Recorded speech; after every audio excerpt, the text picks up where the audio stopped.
Hello everyone, this is Enzo Eigen of the Alliance for Loki, and this is the last war of the season against ASR.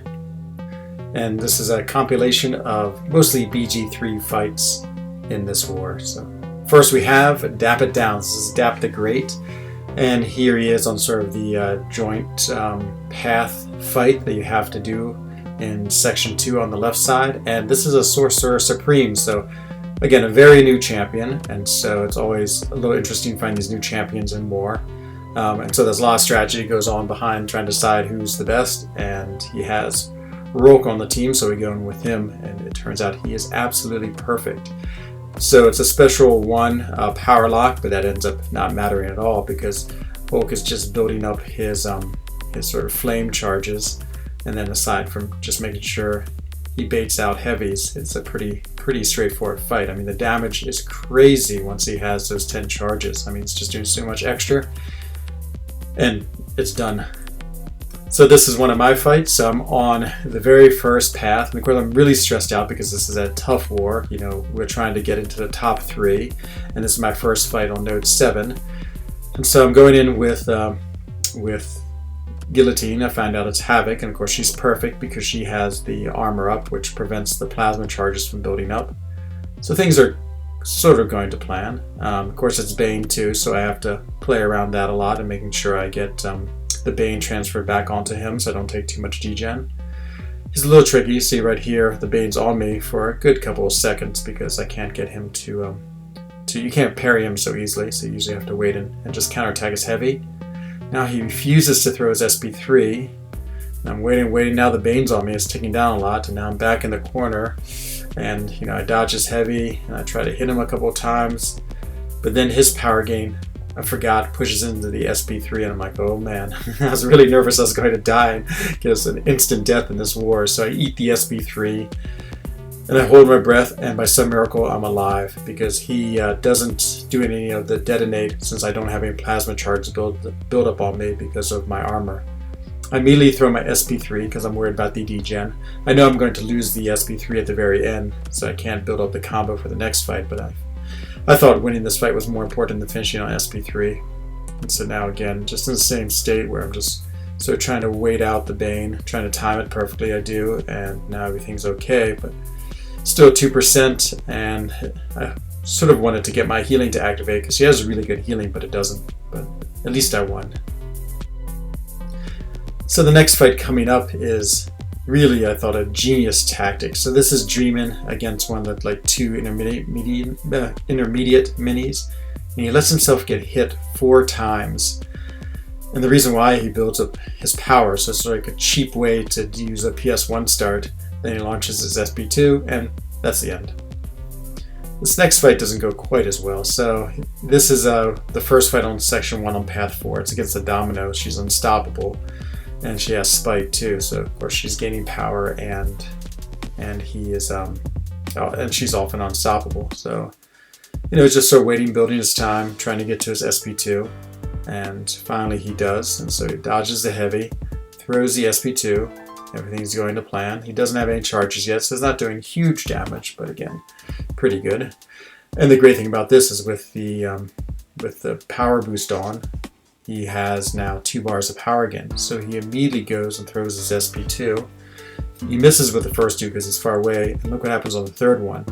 I believe she failed his unblockable, and as soon as he does that, she's able to counterattack. She stuns him because of her attack, so he can't do anything about it, and then she throws her SP3. Now you would think this would be the end of Corvus, because he's about to eat an SP3, and her SP3 is really powerful. And so there it is. But look what happens, he comes back alive, because I believe he has a Heimdall synergy with him. And so now he is trying to get the opportunity to throw his attack again. And he either didn't dodge the last part of the heavy, or just died because of damage from losing the indestructible. So there's a unlucky death. Now we have a special fight. So this is not a BG3 fight. This is a Proxima Midnight against the Namor on that recovery node. And so Proxima is a very unusual champion to bring, but just like he brought Voodoo in the last war, DT just is the master of these like less well-known champions for war. So of course the tactic is obvious, and I sort of fast forward this fight because it's a pretty long fight, but he's just trying to build up all of his missions, and so there he just does the third mission. You can see that Namor is hardly losing any health at all. Now he's on the first mission, so he's going to build up that. You see now he's built up the first mission, so that's complete. And then of course he has to do one more mission. It takes him a little bit of time to get that last charge, but he does. And now the last mission is the intercept, so he's going to go for the intercept. That one he gets pretty quick. And now once he's done all this, it's 30 seconds left in the fight. Namor still has almost half his health left, and he just waits for the opportunity to get it, and there's the final intercept. So now he has 3 of the charges for the missions, and he has his SP3. He does one more combo and launches the SP3, and we will see what happens with this. There comes the 3 bolts of light and the final coup de grace. And he's dead. So incredible battle. As usual, DT, I just had to show this just because I love the champions he uses in war. So next, a rare appearance, we have Ghost again. So the Ghost Father, Panamon Pete himself, is fighting with his Ghost, full-on Ghost team. And so here he's going against, this is a Void, I believe, on the Aegis Heavy, and so he has to get off the indestructible charges, which means this fight will last a little longer than normal, and then it's full-on Ghost action. So we're not seeing too much Ghost in war anymore, just because, especially with the control, he's not that great. But here, he's amazing. Just fires his 2 SP2s, and that is the end. So don't call it a comeback. So now we have Ghost again. This is against one of the minis, I believe, and this is sort of about 40 seconds into the fight, and now he just has 1 SP2, has another SP2, and a third one just for good measure, and that's it. So Ghost still viable in war, even as they try to stop her. So this final fight is really just to talk about the player fighting, and that's Bryn. So he's been in for Loki for several seasons now, been an officer, and he is retiring from the Alliance. Bryn is an amazing person. He is also an amazing player, and just been such a dream to have with us in For Loki.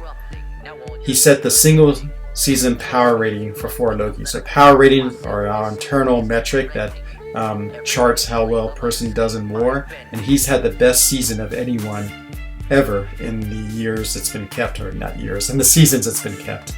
So incredible performance by Bryn, amazing. We're going to miss you so much. I mean, of course, he's a great player, he's a great person, and it's one of the unfortunate pieces of war in this game is that sometimes people leave, and that's always bittersweet because, of course, they're making decisions that are good for them, and it's always fun playing with them. And we'll miss you a lot, Bryn. So thank you very much for being part of the For Loki family.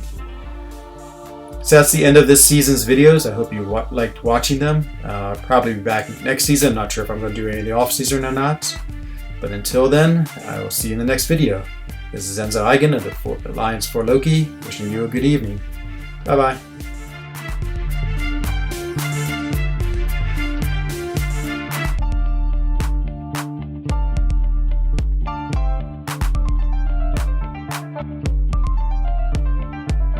Blending false knowledge every day, wake up alive, thrive.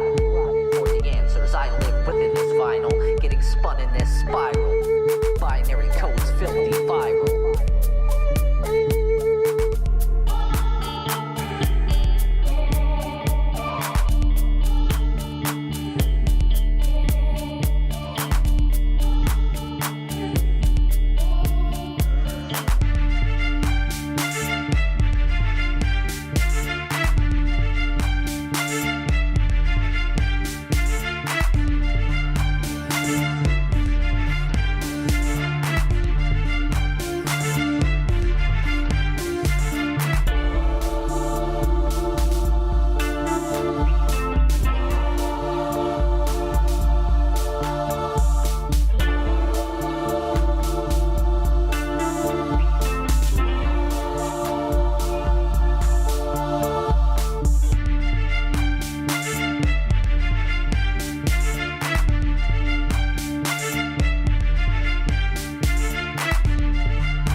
trust myself, this story is never ending. Everything at play, the landscape mind bending.